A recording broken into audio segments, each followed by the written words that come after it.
Hello and welcome to another exciting episode of the weekly Shonen Jump Breakdown for the week of June 25th, 2018. My name is Trey, this is the Full Spectrum, and let's get started. We start off this week with Seiji Tanaka 1, File 1, Seiji Tanaka. What a wonderful first chapter, man. So I'm just going to tell you right now, this is the most hype I got all week. This chapter was great. I really liked it.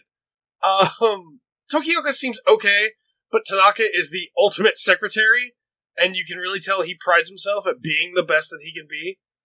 This is one of my favorite character types, which is the I am incredibly amazing at what I do, and the thing that I do is the most important thing to me, so I'm only going to be the best that I can be at it. You look at Tanaka, you look at Sakamoto, you look at, just like Sebastian from Black Butler. When you tie a character into one specific role, that's what they do. Or the maid, Roberta, that's her name, from Black Lagoon. Like, it's just, I love it so much. Just the idea of, I'm not, a super soldier or anything, but I'm going to surpass human limits to do my job to the best of my ability. And that's exactly what Tanaka does. Tanaka's great. We get to see that Tokioka, however, does the thing that more anime and manga characters should probably do when somebody shows up in their house and starts telling them that an assassin from the future is coming after them. And he calls the police. But the assassin was actually there, of course, with a hidden beam cannon and attacks him. Tanaka was able to escape the police, of course, and uses business cards to fight, which is really cool, and, chases the assassin off.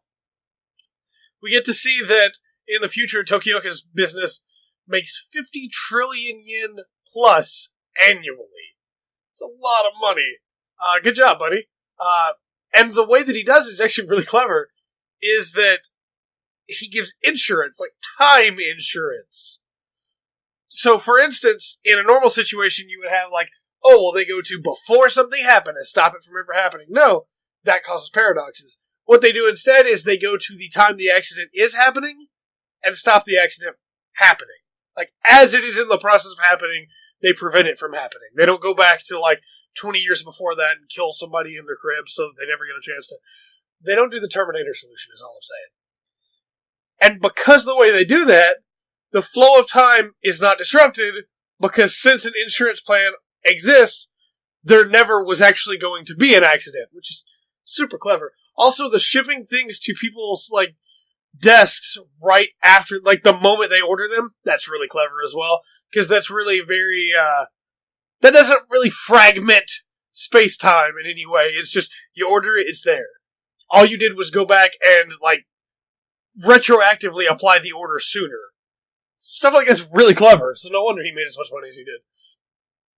And we get to see that, Tanaka is getting to work right away. He cleans up Tokioka's room, he sets out a schedule for him, and we find out that his whole goal here is to bring back the smiles to his friends, to his coworkers. And that's really cool. I like that a lot. The assassin shows up again and has a bunch of little drones that can fire lasers because he got resupplied from the future. And Tanaka goes all out, defending Tokioka with his actions and his words, and using the super cool authorization stamp, which is, of course, knocks the guy into a building. It's really cool. Tokioka writes out his goal to be even better than the future him. And Tanaka tells him that to do that, they're going to have to recruit some of the best and brightest people that will change the world. And so I'm excited, because this means we'll get to be introduced to some really cool, weird, quirky characters, if that one shot of the future office is anything to go by. But I really like these characters. I really like the premise. This one was definitely a 2 thumbs up for me. I really enjoyed it. And with that mention of the 2 thumbs up, I think we're going to kill the lightning round. Really wasn't a lot of purpose to it when we were kind of just talking about everything and then just reiterating it. I'm going to go and give my ratings after every chapter. This one was 2 thumbs up. After that, we have My Hero Academia 188, Your Father, the Number 1 Hero. Endeavor and Hawks are really fun together, and Endeavor's a little bit more analytical than I expected. He's counting out the quirks and, trying to figure out what the amount of power that High End has, but we also get to see that High End is a little bit more analytical than I thought. And Endeavor's body literally overheats. Is that why he's such a jerk to his family? To protect them from the flames? Or is it that he still... Because if it was just, well, I want to keep them safe, so I'm going to be a jerk and bully them all the time, that doesn't really ring well for me. What I think it is instead, having put a little bit of thought into it, is that Endeavor's body overheats, so he realized the gap between him and All Might, and that it was caused by his own body, that he couldn't overcome his own limit there. And that's what he's been trying to do this whole time, is overcome his limit. And that's why he fought so hard to try and get a son that wouldn't have the limits that he does, to become the true, ultimate hero. And we get to see that if not for those limits, man, Endeavor would probably be the ultimate hero, because he's so incredibly powerful. Prominence Burn is crazy. It basically wipes High End off the face of the map. But at the last second, High End rips off his own head and throws it, which allows the High End separated head to begin regenerating and strike out and hit Endeavor in the eye. Just a slash straight up the face, through the lip, and into the eye with this big old marked out section. It's the same eye that Todoroki's scar is on. The kids, despite saying everything that they did about Endeavor and how they don't care what's going on with him or anything like that, were watching the fight on the news as Endeavor falls, thinking of how he wanted to make his family proud. And Endeavor is just broken on the ground. I don't think he's dead. I saw some people talking about that. I don't think he's dead. I think he's just really badly injured.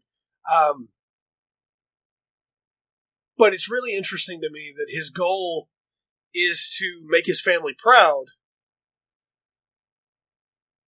but his goal is also still to be number one.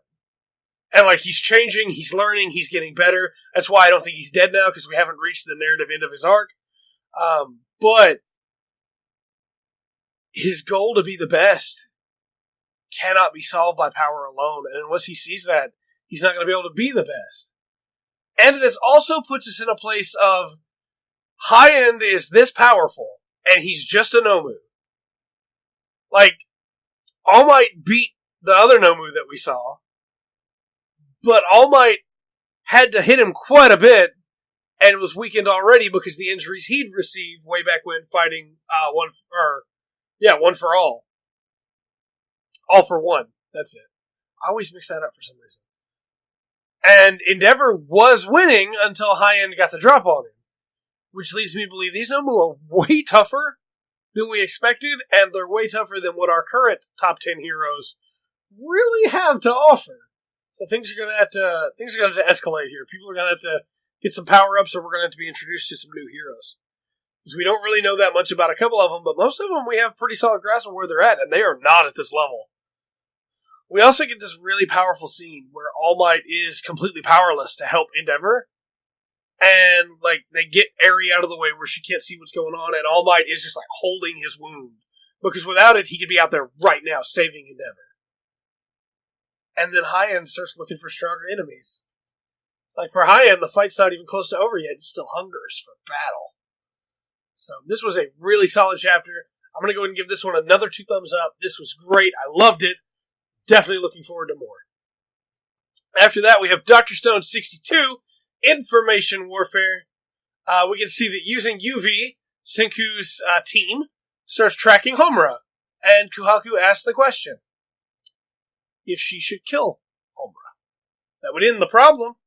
But Senku wanted to do all this without bloodshed. He asks her if she's ever killed somebody before, and she says of course not. And she knows she would hesitate. So she asks for Senku's reassurance. But he tells her to relax. His plan is to pincer Homura between both groups, which they should be able to do without having to kill her. I predict that at some point this is going to wind up being a weakness that will probably get somebody really badly injured, though I don't know if they'll go all the way to have somebody killed because of this or not, but we'll see. This is followed by Gin being a boss while using Morse code, hiding it under his sleeve to let Senku know exactly where Homura is, and she falls for the trap, hook, line, and sinker. Kohaku grabs her as she's falling from the tree that she climbed up and ties her up as Team Delivery Phone has arrived at the Tsukasa Empire. This is a really fun chapter. I liked it a lot. I liked the conversation between Senku and Kohaku a lot, where Kohaku clearly didn't want to kill Homura, but knew that it would solve the problem.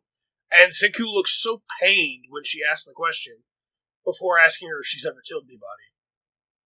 I thought that was a really nice touch. Because he really wants to get through this with nobody dying, except for maybe him and Gin and Chrome when everybody figures out the trick that they're pulling.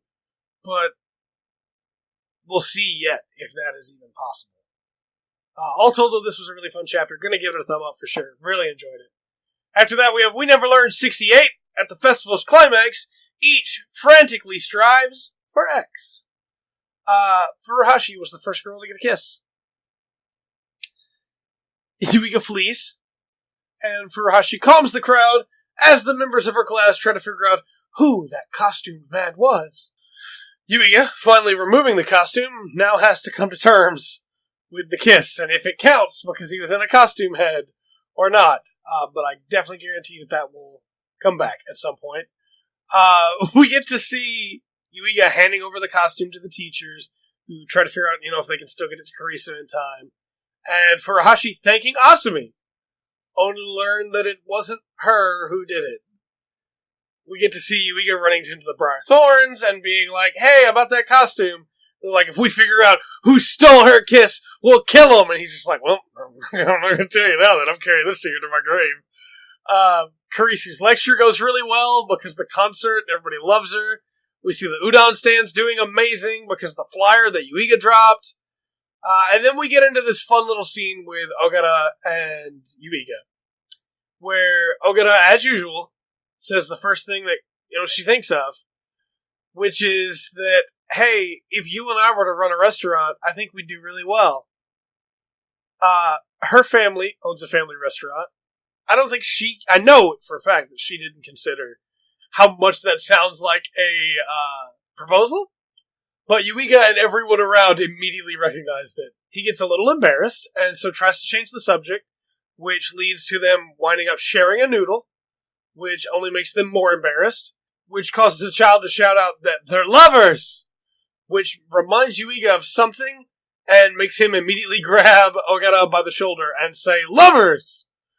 Which leads me to think that he'll probably try and push the rest of this udon with some kind of lover special or something like that.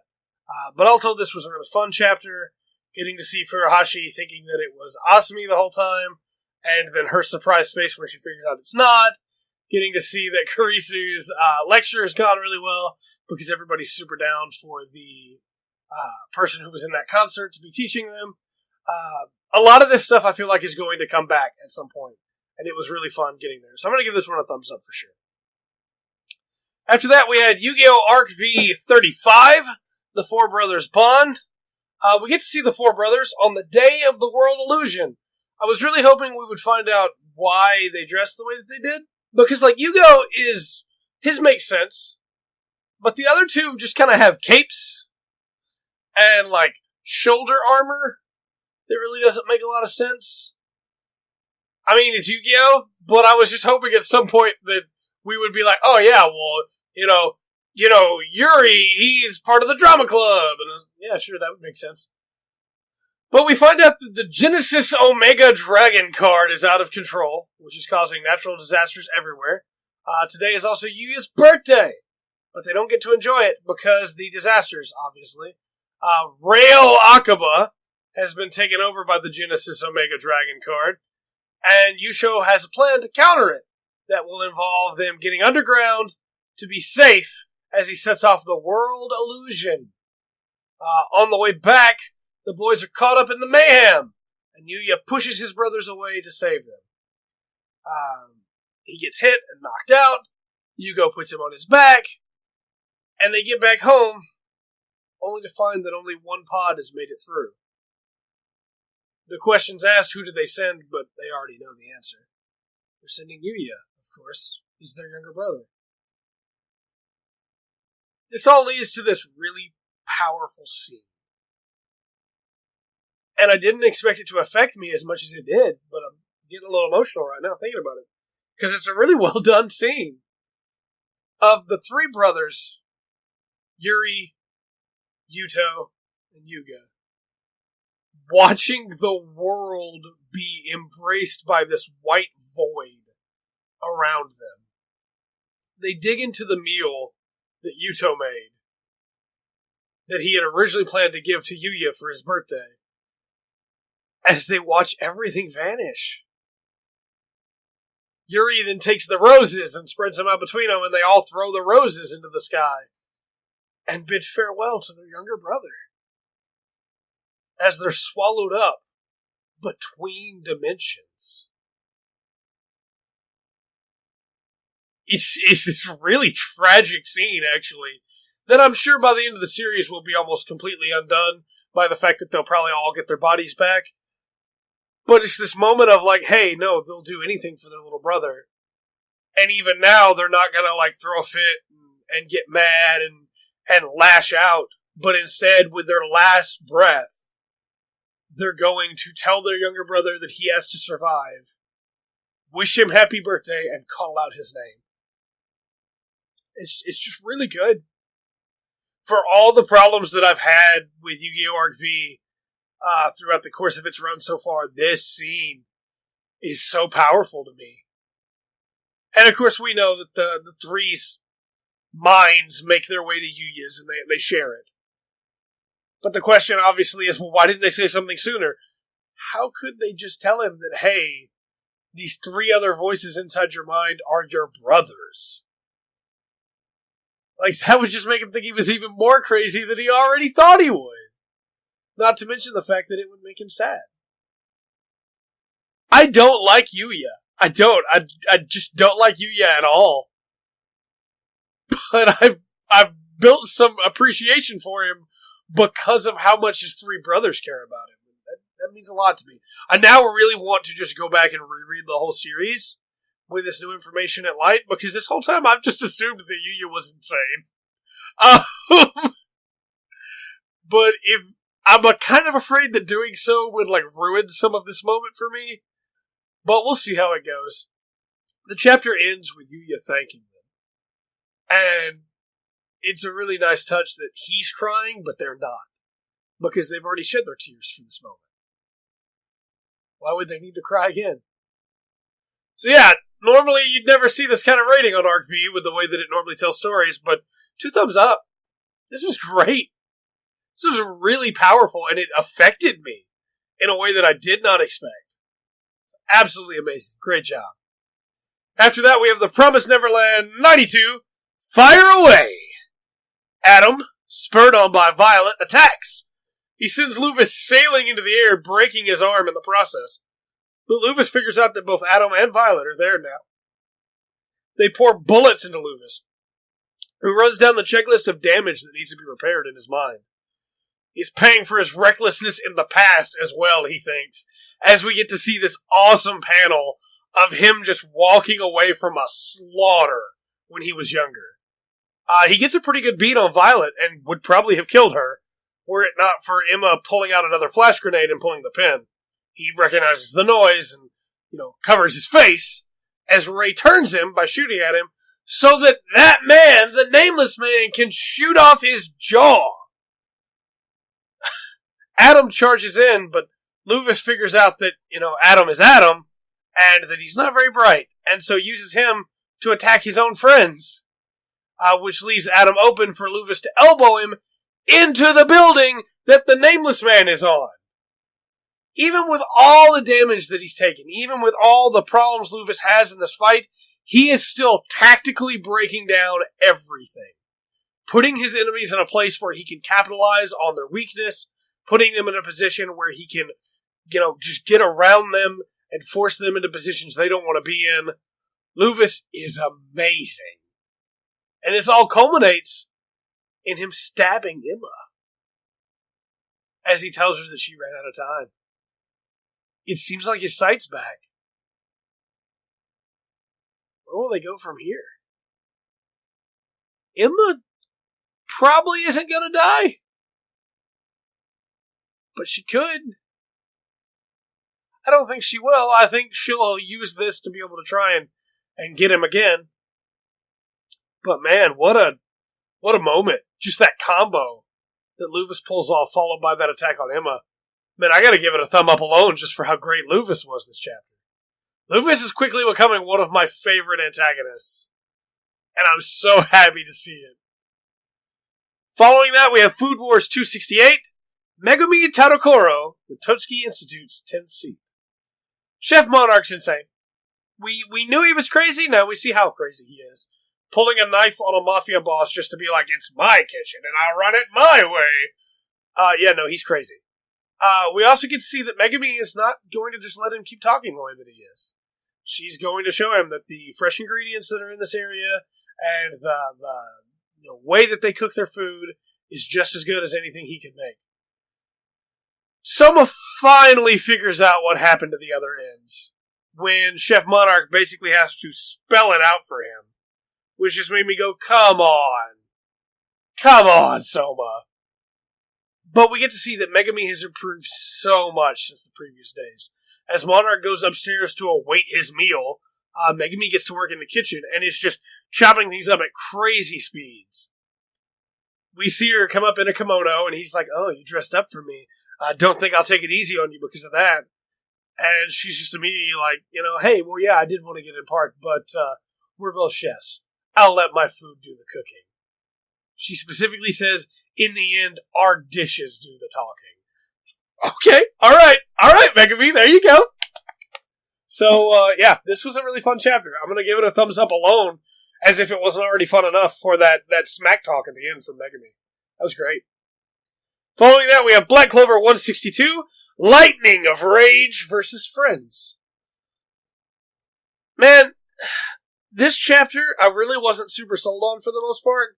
It's kind of just a lot of Rufel jumping around, and just Asta and Rufel telekinetically, I know they're not telekinetically, but they're speaking as they're fighting, but not with words, but instead with actions, and getting their points across. It's very common in Shonen, but it just feels really weird here, because all Rufel's really doing is talking about his rage. There's some really fun moments in this chapter, and specifically finding out that elves don't know anything about Kai, and he's completely unsure, he's completely unsure how Asta is finding him. And this really cool moment where Asta is completely hidden by Magna's smoke caused by his attacks, and Rufel spreads out his magical presence so that he can find the one spot where his magical presence is being deflected, and go, that's where Asta is. That's super, super clever. I love that so much. But then when he goes for Asta has this moment of a here that pops up as Rufel has this moment of here, where he's like, I found him. And then, it's just, Vanessa pulls him back, and Magna throws a fireball that breaks the string so that Asta can freely move and attack, and that pull puts him just out of reach of the attack that Rufel did so that he can hit him. But I was under the impression he really needed to stab him with that sword to knock the elf out of him. Can he still do it with the regular blade version? There was a lot that I wasn't sure of in there, and I feel like maybe the anime will do a better job with that moment to make it seem more reasonable. It just felt a little weird of I would have preferred even just a simple thing of Asta kicking his foot to let Vanessa know it was time, because I know Vanessa couldn't see in that smoke. So it just felt a little weird of having the here to be this is when you need to pull it. And maybe we'll find out next chapter that's exactly what he did. I don't know. Regardless, I'm going to give this one a dead even, because I'm really not sold on how that fight turned out, but I'm really happy with the way that Rufel tried to find Asta. So for me, this is a dead even. And this is followed by Robot Laserbeam 62, Final Round, Promised Land. I had no idea. I don't know how I missed it, but I had no idea that Robot Laserbeam was ending this week. We get to see the ball stop just before the hole, but a wind picks up and carries it home. Everyone is shocked as Robo roars out his victory. And we get to see this cool moment of Ginro getting upset, but then immediately getting over it and shaking Robo's hand. We can see everybody leaving, looking forward to their future matches with Robo in this tournament, as Don Okuma foams at the mouth and passes out. Then we time skip, because we don't get to see any of those matches because there's no time. And we time skip to the US Open. And we see Yozan walk past Robo as they state that today isn't the day, but the day is coming at the end of this tournament where they will face each other. At the end of the next run of tournaments, in the final match. We get to see Robert Hatohara. They just had to throw in a great joke about how often athletes' names are mistranslated over here. He steps up and he takes his swing as we see the tee flip up into the air and get the end. I didn't always like the direction that Robot Laserbeam went in, especially in these last couple matches and how long they were. But I really did like Robot Laserbeam. There were some absolutely amazing moments. Karasuma, the Wedge Wizard, Suzaku, getting to see Robo declare his love for golf. I didn't want to see it end. And I think he's going to move on to his next series, and I don't know what sport it's going to be about next, but I'm absolutely looking forward to it. I'm going to go back and I'm going to probably reread Kuroko no Basuke soon, because I didn't expect it to end now. I was looking forward to all the matches with, like, Karasuma showing back up and, having to get over everything about how he's fighting against his former teammate, and, like, getting to spend some time with each of those different people that we got to meet, and maybe getting to see a match with Rion again at some point. And there are some cool moments in the time skip section of getting to see Rion and Karasuma standing together. But, like, I understand why it didn't do well, especially with how slow the last couple matches are, and as we talked about every week, the Okuma traps, the Don traps, and all that stuff, and how they weren't bringing anything to the fight, really. But I didn't want it to end.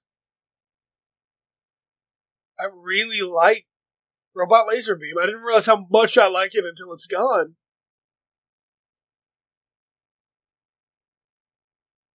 I'm obviously going to read whatever Fujimaki makes next, but it just did. I wanted to see the rest of this story. And the fact that now I can't makes me sad. And I'm glad that it cliffhanged where it did, because it allows me to go, hey, Robo's going to go up against Yozan, and that match is going to be hype, and one of the two of them is going to win, and I honestly don't care which. But I wanted to see it. I wanted to see that match. And you can't just time skip to that final match. You can't.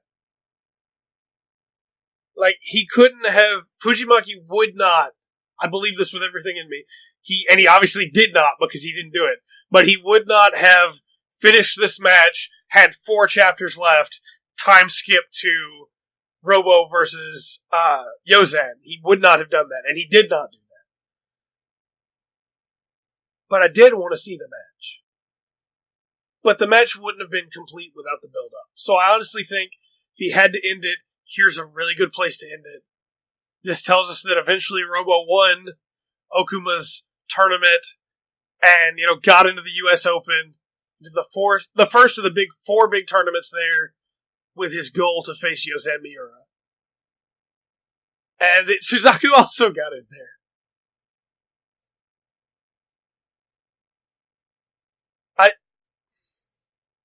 I guess I could just keep going. I don't have a script for this part. This is just me going off the cuff here. But if I were to compare Robot Laserbeam to Kuroko no Basuke, I think that Kuroko no Basuke did the teamwork aspect a lot better. There never really was a moment where I was like super down for the caddies in Robot Laserbeam. In fact, I talked bad about a couple of them in a couple different chapters. But the players themselves and the rivalries in Robot Laserbeam were so much better than the rivalries in Kuroko no Basuke, in my opinion. Like, some of them in Basuke were really good, but all of them in Laserbeam were good. Like, when Genro declares that he's going to be the best because he wants to fight Yozan, and Robo looks shocked for a second because he realized Yozan has more than one rival. The fact that Karasuma leaves the team so he can go out and compete without having to, like, be stuck on Robo's team. And so that he can one day fight him. Oh, man. What other score can I give Robot Laserbeam 62? Final round of the Promised Land. 2 thumbs up.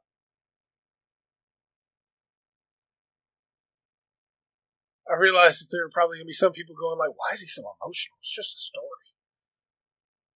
But for me, one of the saddest things that can happen is when a story doesn't get finished. And it did not get finished because something happened to Fujimaki. It didn't get finished because it wasn't popular enough. And something about that makes it so much sadder to me. So who knows, maybe one day Fujimaki will be able to come back and we'll be able to continue that story. But as of right now, Robot Laserbeam is done.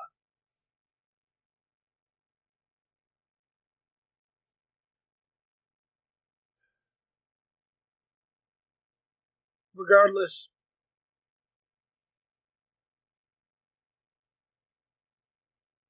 I've been Trey. It's been the Full Spectrum. Remember to always enjoy the full spectrum.